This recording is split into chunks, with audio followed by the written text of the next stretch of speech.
the IAIMA podcast with Loretta and Bianca. Stories, advice and discussions to resource, encourage and support independent music artists.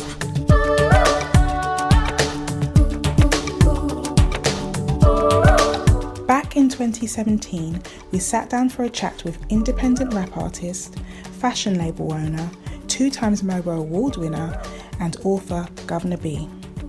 We spoke about how his business degree has helped him advance his career, the importance of building multiple revenue streams as an artist, touring, diversity, not buying likes and followers, the comparison trap and much more. At the time of our interview, Guvna B had just released an album called Secret World, and since then he's continued to tour extensively and has released another album, Hands Are Made for Working, which is his most personal piece of work to date and has been incredibly well received.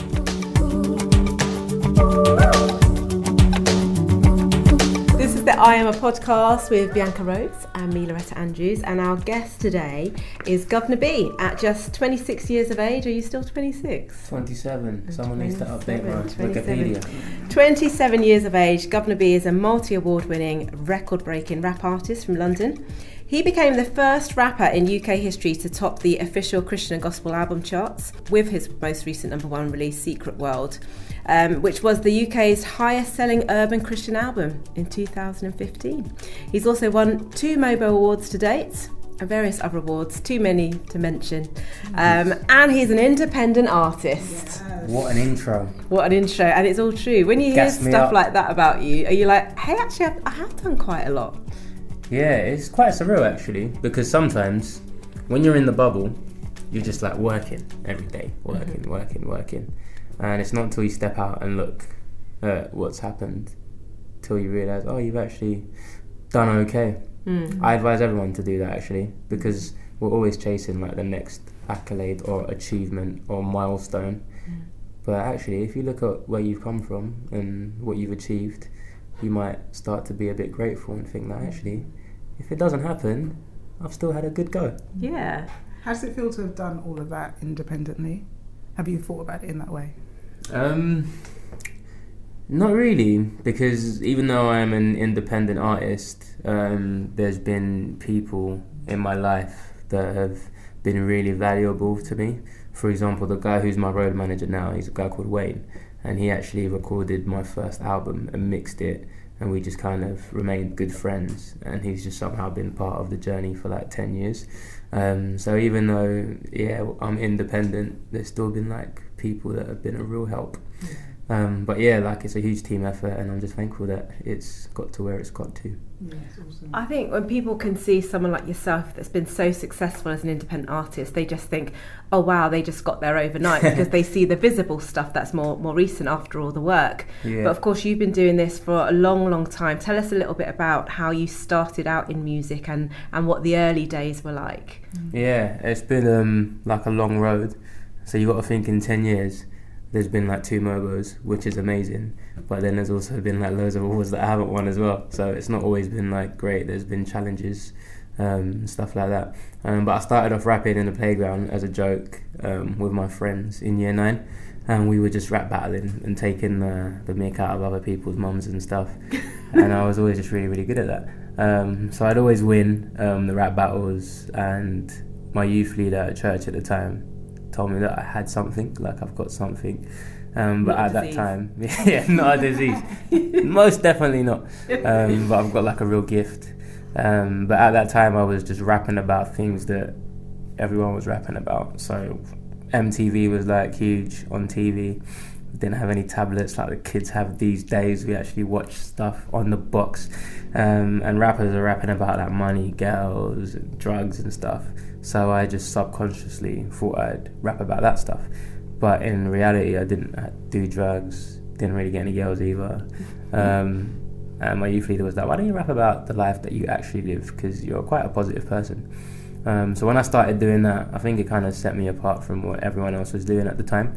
And people just started to listen to my music in my school. Then it spread out to my local area. And then I set up a MySpace, which was like massive back then. I'm making myself sound really old, but I'm really not that old. Things have moved on quickly. You can be forgiven for that. Yeah. But me and my mate Tom's the guy who started MySpace. We got on quite well. And yeah, it just kind of went from there. And I guess it was just the music that people could relate to that really set me apart and made people want to take me in. I guess that's one of the encouraging things about your story as well, is obviously you've got quite a niche message in a way with your music, being an artist that speaks about a Christian message. Yeah. Yet at the same time, you've gained attention and acclaim beyond and outside of that. Yeah. Many artists feel pressured to tailor either their sound or certainly their words in order to gain success. How have you managed to stay in your lane, stay focused, and have you ever been tempted to change or water down or just for popularity or to gain followers? Yeah, that's a good question. I think my latest album, Secret World, is the first one that's been completely uninfluenced and completely the stuff that I would want to listen to and I would want to put out, because when I started off I was heavily influenced by the people in my school. Some of my stuff was like really negative, and then at church I was heavily influenced by church, so then my stuff turned like really, really like Christian in content. So it was like I'm always being pulled in different directions, but when I've kind of gotten older and been more comfortable with being honest with myself and my art, I'm now in a position where if I want to make a song for people that aren't Christian, I'm comfortable in doing that. And if I want to make a song that's talking about my personal relationship with God, I'm comfortable in doing that as well. I think the main thing is, like, art is subjective and it's your art and it's your creativity. So where possible, just try and keep it as pure as possible without any influences from people telling you to do it a certain way to reach a certain demographic or audience. To be entirely honest with you, I don't actually remember the question that you asked me, but I hope that I've answered it. No, I want to dig a bit deeper in that, because, pushing back on all those outside influences and, not trying to be pushed and pulled by anyone else's agenda for this particular project. Where did you find your inspiration? What did inspire this album? A few things did. I think growing up on grime music when I was younger, and when I started to become like a musician and take it really seriously, I always thought that you could only achieve some good things if you were like signed to a label or had huge backing. And kind of like 3-4 years ago, I started to realise that there were a lot of artists like Skepta or Stormzy, or I know Adele was signed, but I'll just put her in there anyway, that are just like super, super talented and are starting to dictate their own rules because of the way that digital is going, or the way that artists are able to cultivate their own fan base. So it kind of taught me that actually, like, you don't have to worry about reaching certain people because someone has influenced you to do that, but you can be true to yourself and cultivate your own fan base, and your fan base can be your label. They can push you and they can invest in your music, and they can create a lane for you to truly be yourself. So I guess it was being inspired by other independent artists that were saying, you know what, this is me, this is 100% who I am, and if you don't like it, that's cool, but I'm still going to do it, and seeing that they're still able to be successful. You're a business and journalism graduate as well. To what extent have your studies helped you in your journey as an independent musician in particular? Yeah, it depends who you ask. Because I got a 2-2, so my lecturers might say that it hasn't influenced me at all. 2-2 is good for a degree, isn't it? I got first, but anyway. Why you gotta say that, man? Because once you get a degree, no one asks you your grade, so you feel like you have to get it in. You're like, I might as well have got a third because no one asks me. So just had to boast there. No, you got to do it, man. It's influenced me in a huge way. In an educational sense, the modules that I loved the most in business were marketing and finance, and journalism was just a great tool to teach me how to kind of write and put yourself out there and brand yourself in a particular way, or write for different audiences and stuff. So putting like marketing, branding, journalism, finance together, the kind of frameworks that I studied have really, really helped me to put my own business in order and sort out my own career as well. Uni was was a big help. At the time I didn't see it, but now I'm seeing that. I'm actually quite happy that I went. Did your degree also help you in your business ventures? Because we know that you've got, you're a business owner as well as an independent artist, which is awesome. And did your degree help with that, or did you just do that all on your own? No, yeah, that was the only way that I could make sense of my degree and really enjoy it. So I'd literally learn about something in a lecture, and then I'd automatically think, how does this apply to what I'm doing? So if at the time I've set up a clothing company or I'm trying to put out an album, I would literally change the words in the lecture.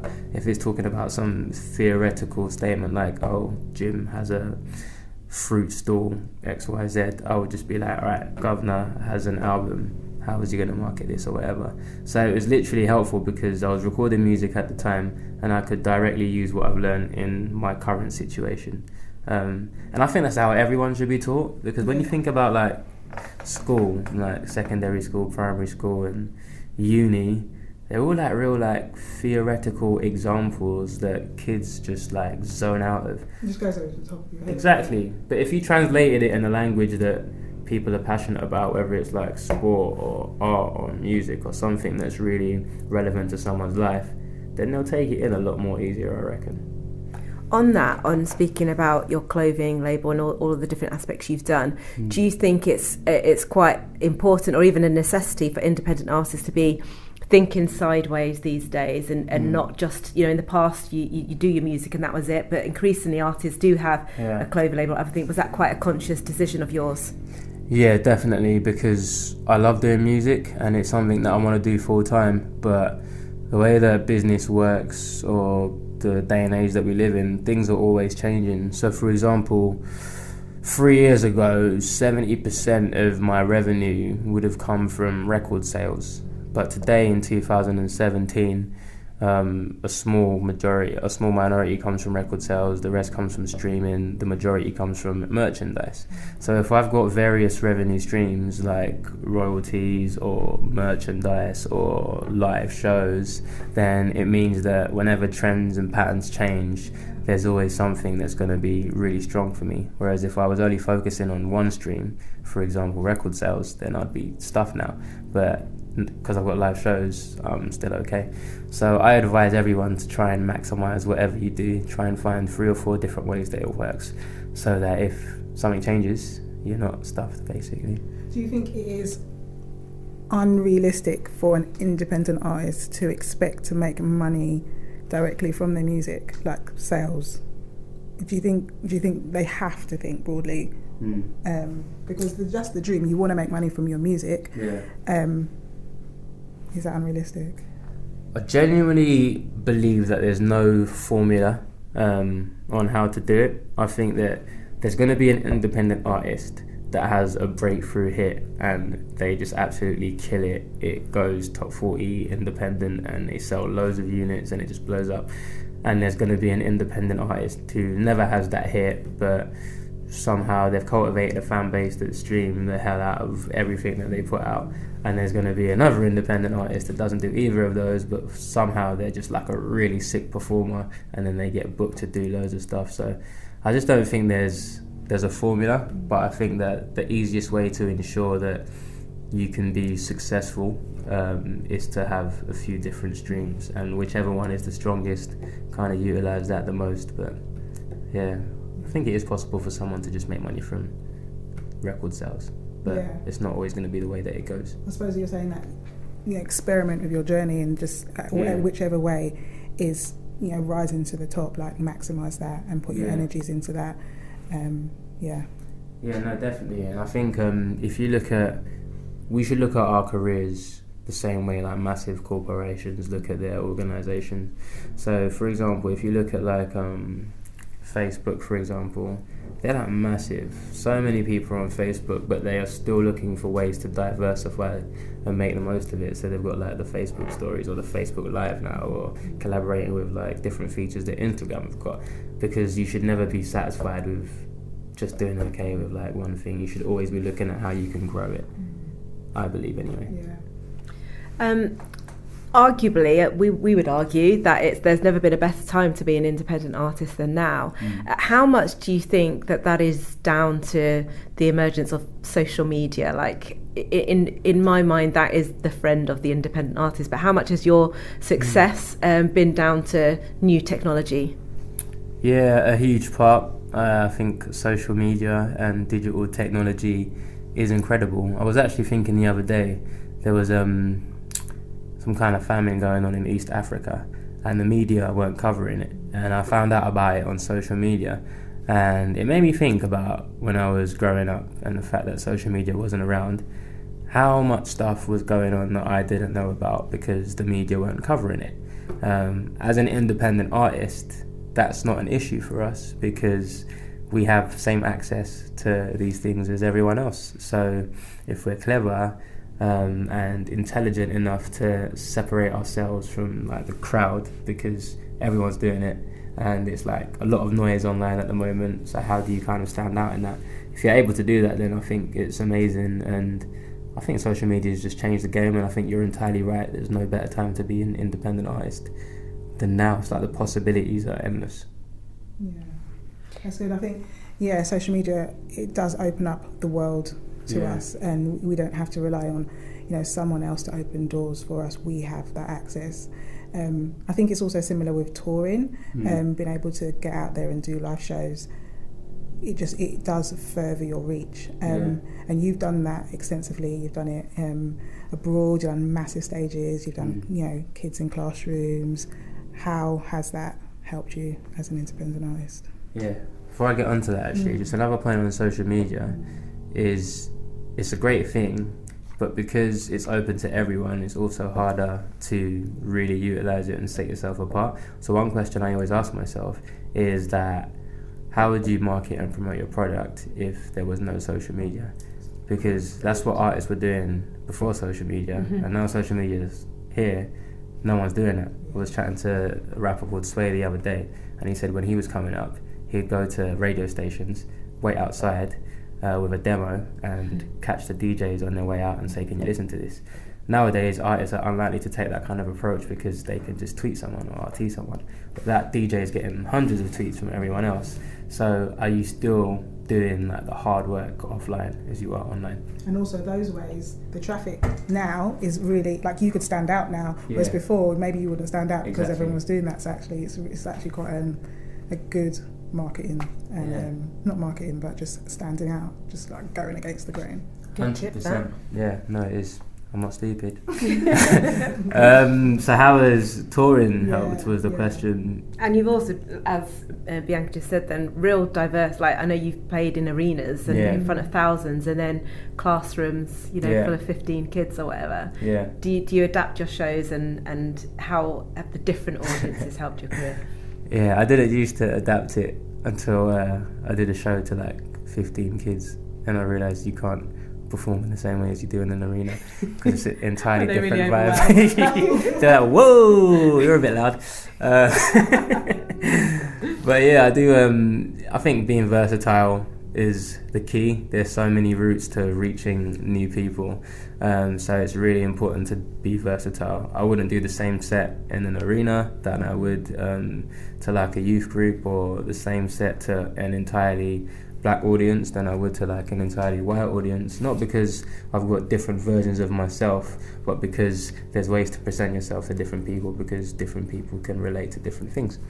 But touring has helped massively because I had no like experience or training of being like a good performer, but the more I did shows, the more I kind of realised what worked. And I think that, have you ever listened to an artist, right, and thought, like, this sounds sick on record, and then you've seen them live and it doesn't translate as well? Or have you ever listened to an album and thought, this is like so rubbish, and then you've seen the artist live and they're sick? Do you know what I mean? And I think audiences relate to different things. So some people can listen to my album and it's not really for them, but then I've had people come up to me after the show saying, I didn't really like your album, but seeing you live, I've just taken it in a whole different dimension, in a different way.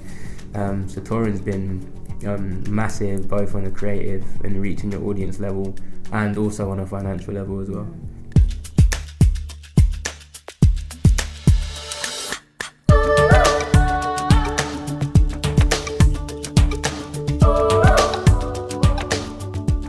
Just a quick reminder that we have a growing library of really useful videos on our YouTube page, including interviews with artists and music industry insiders sharing their experience and expertise. Search IAIMA on YouTube or visit our website www.iaima.co.uk.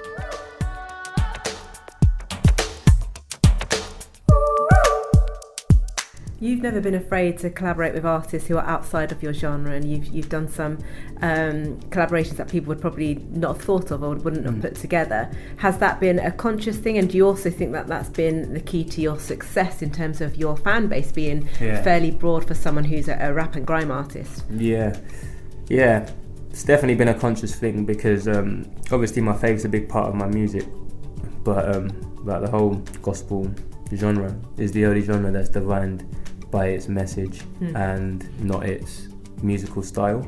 So I've always felt that there's no reason why I should keep myself in a box because of the message, but I want to be someone that has kind of no barriers and no boxes when it comes to music, and I'm a big fan of diversity and collaboration as well. So the dance group? No, not the dance group. I can't dance. Sorry, who could resist?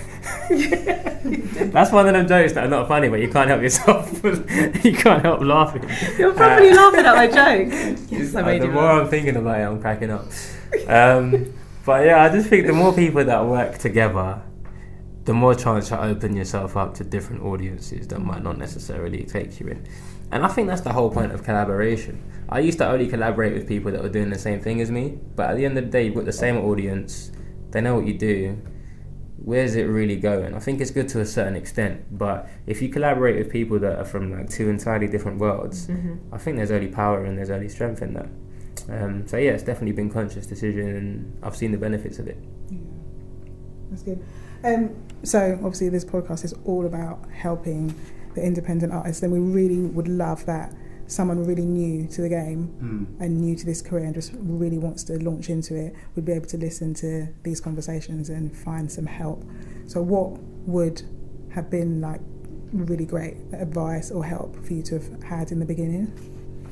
That's a great question. I think for me personally, if I could go back, I would have written, organisations would call it a mission statement, but it's just, what do you stand for? What do you want to achieve? And what are you about?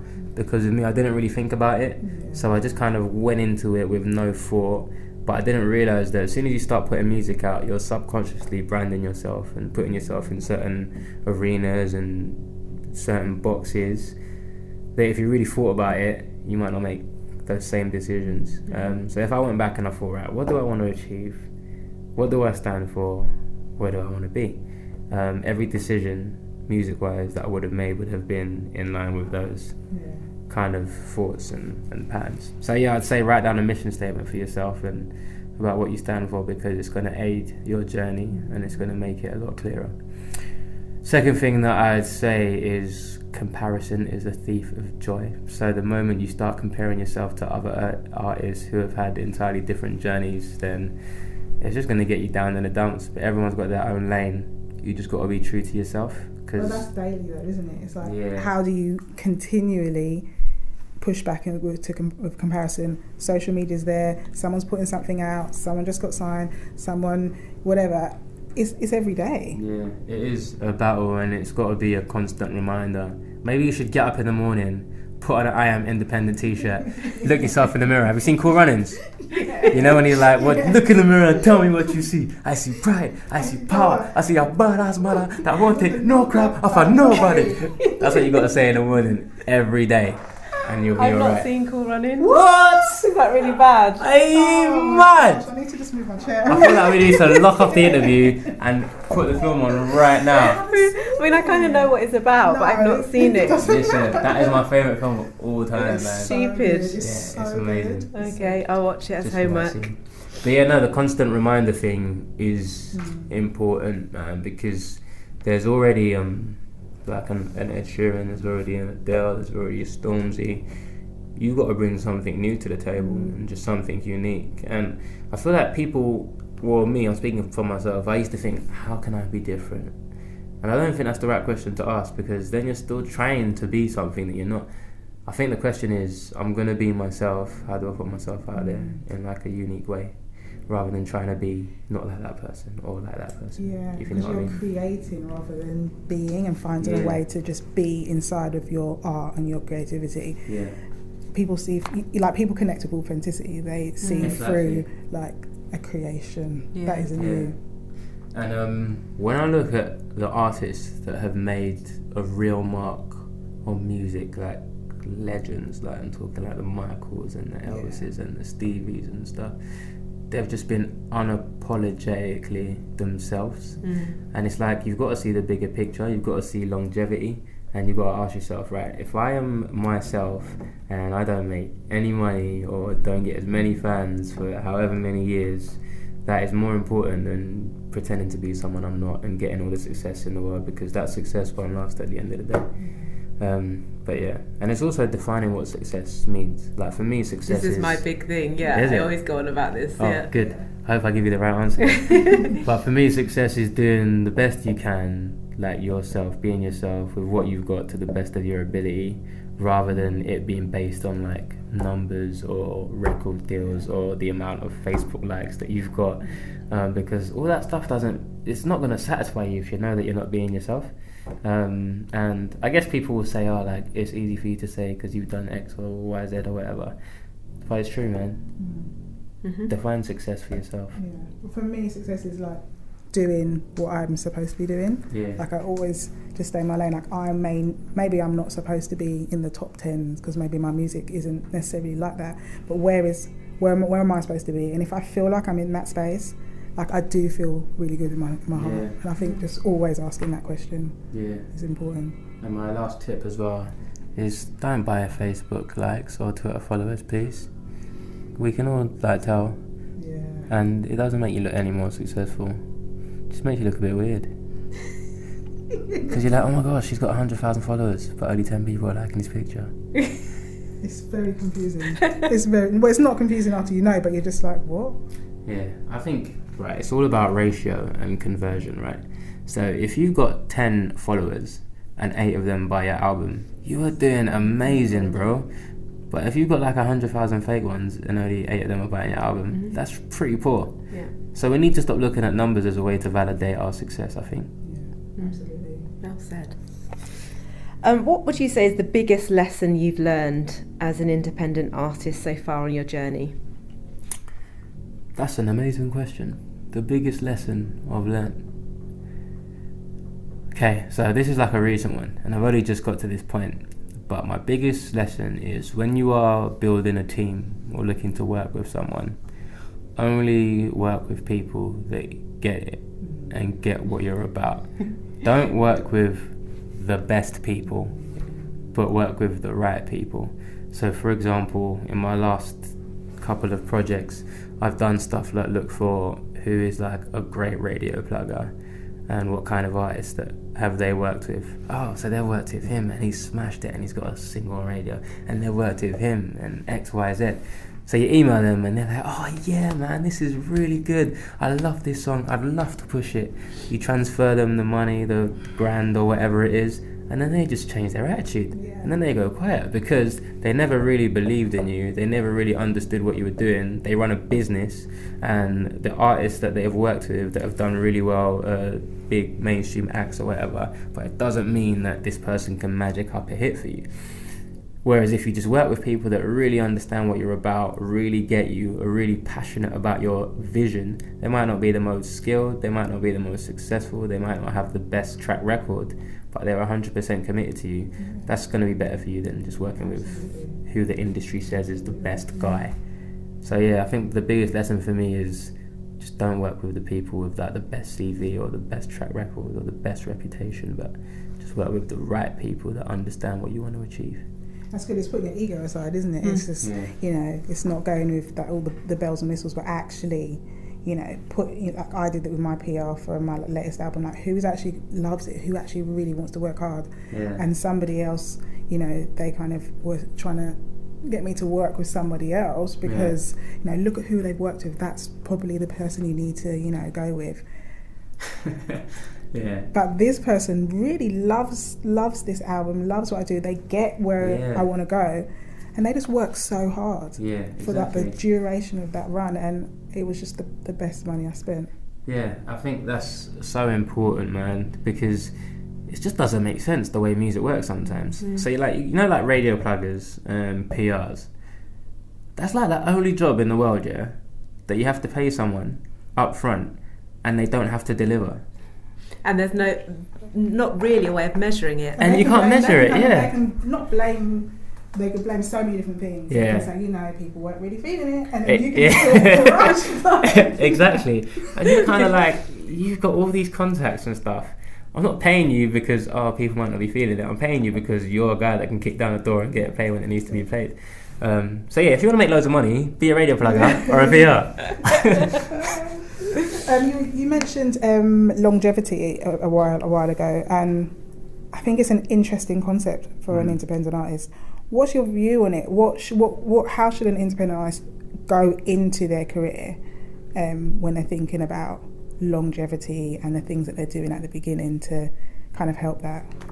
Yeah, it's a good question. I mean, it's not an easy thing to think about, but what I try and do is think like 10 years ahead. So I'm like, where do I want to be in 10 years? And work backwards from there. So if in 10 years I want to have my own record label, independent record label or whatever, or have sold 50,000 units, let's go with 50,000. So if in 10 years I want to have sold 50,000 records, that means I need to sell a certain amount a year to get to that point. Break it down like really, really, what's the word? All the way down to like it's... Yeah, there's a word that I'm thinking of. Break it down in a really detailed way. Yeah. So what steps do I need to take to sell 1,000 this year? Or what steps do I need to take to sell 500 in the next 3 months? And just kind of really be focused on that. So when I say longevity, I mean, what's the end goal? And work back from there and take the necessary steps to get there. And I don't even think there'd always be like an end goal. They're just like kind of pit stops. And because there's always something you can achieve, there's always something better that you can do. But yeah, just think about where you'd like to be in a few years' time and work backwards from there. I think it's avoiding those short-term decisions that are just short-term thinking as well, isn't it? Because you can just think about next year, and you make some decisions that you wouldn't have made if you had thought, you know what, in 10 years' time, or this album hasn't done what I wanted and you want to give up. But actually, this is like the first album that of 15 that I want to make over my life. So it gives you perspective on what you're doing right now. That's so true, man. I remember when I did my second album, and I did like a whole marketing plan and like really planned that out and stuff, and it went really well. And then the album dropped. And then I forgot that I actually had to do that stuff after the album dropped. And I was like, oh crap, I didn't really think about that. So yeah, it's just being like thinking long term. But those things are great learning curves for independent artists, aren't they? Like we do learn in anything from our mistakes. You're not going to do that again. Yeah, exactly. Yeah, I guess it's just using those experiences to make the next project better. And I guess it's like a constant learning curve. There's always going to be new things, man. And you know what I'm really inspired by at the moment, right? There's like a few artists like in the urban world that have made their friends their managers and like their team. So like for example, Tiny Temper, he's managed by Dumi, who's like his cousin, and Stormzy's managed by a guy called Toes, who's like his friend or whatever. Skepta's managed by a guy called Max or whatever. And these guys are going into like label meetings and PR meetings and plug-in meetings, and they don't have like the experience that all these labels have, but they're just learning on the go and doing it really well. And sometimes people feel like you need to have all the answers and be the most skilled and be the most knowledgeable to even sit in these meetings and achieve stuff.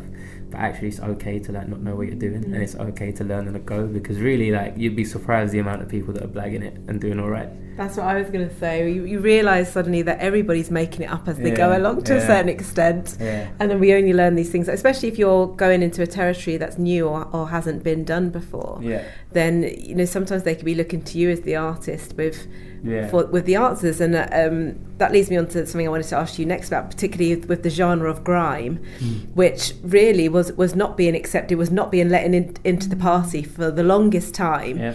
And I found when the structures and powers that be that are there don't get behind something, they find a way. It happens in life, doesn't it? Whenever something's not invited, it will sprout up somewhere else. And then suddenly everyone wants to jump on the bandwagon, if you like.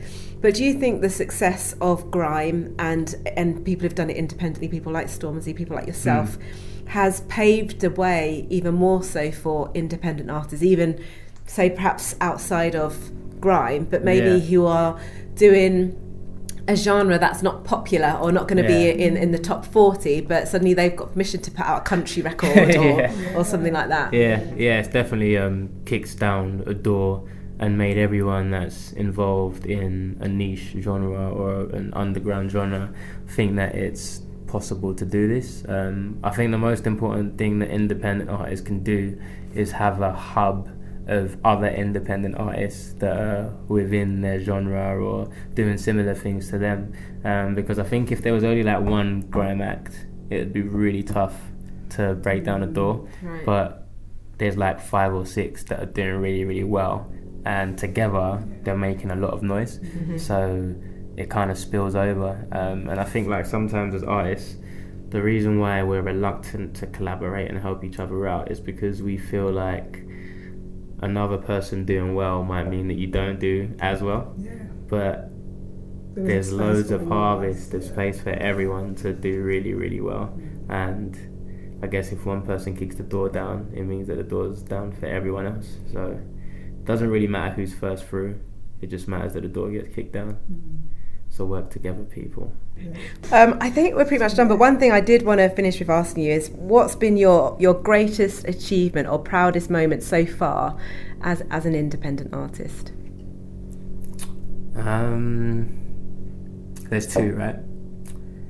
Number 1 is this guy that I grew up with on my council estate in Custom House, and we kind of lost touch a bit, and then he just found my number randomly and called me like 5 years later and was like, bro, he's like proper gangster, I'm not a gangster. He's like, yo man, just listen to your album, it's mad, and he just said it really, really inspired him to be like more of a positive person and stuff. And I just thought, right, like you go in the studio, you create this stuff and you don't know who's going to hear it and the impact it's going to make on people, but like finding out that someone that I grew up with, haven't spoken to in ages, somehow came across my music and it's really inspired him is sick. Because all the other stuff like, oh, this artist is doing that and they're selling loads of units and XYZ, doesn't really matter, because it's like you've made a difference in someone's life. And that's an amazing thing.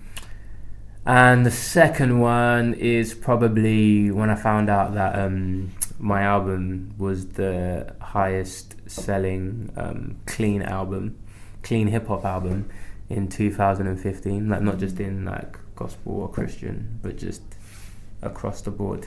That was sick, because it's like you set yourself apart and you're doing this like really niche music, but it's still like cutting through into mainstream culture, even if it's just like a splash in the ocean, it's doing something. So that was cool. Well done. Cheers, man. Awesome. Anything else? I could go on, but I won't. We'll have a part 2. We'll have you back if that's all right. I think next time we'll really like to talk more about business and just like strategy. Really go into that and see how we can really help us. Oh, one more thing, just about business. You can't shut up now. I read this sick thing the other day that, you know, like Steve Jobs, Bill Gates, Michael Jackson, any other names? Loretta Andrews, right? They never had money in mind when they started off. They just had the passion, So Steve Jobs or Michael or Bill Gates, they never thought, I want to be the richest ever at this and the most successful. They just thought, you know what, I love computers, or you know what, I flipping love dancing, or I flipping love music, and that passion fueled everything that happened going forward. So never ever think about the success first or the money first or whatever. Just think about what gets you going. Passion-led. Passion-led. Cool. That's a great way to end. Guvna B, thank you so much. Thank you. Cheers, guys. It's been great. For more great content from IAIMA, find us on social media at We Are IAIMA. Check out our Spotify playlist for new music from independent artists. Search We Love Independent Music. And don't forget to sign up to our mailing list where you'll receive a free 10-day guide especially designed to inspire and equip independent music artists with some really useful practical and inspirational resources. Sign up at www.iama.co.uk.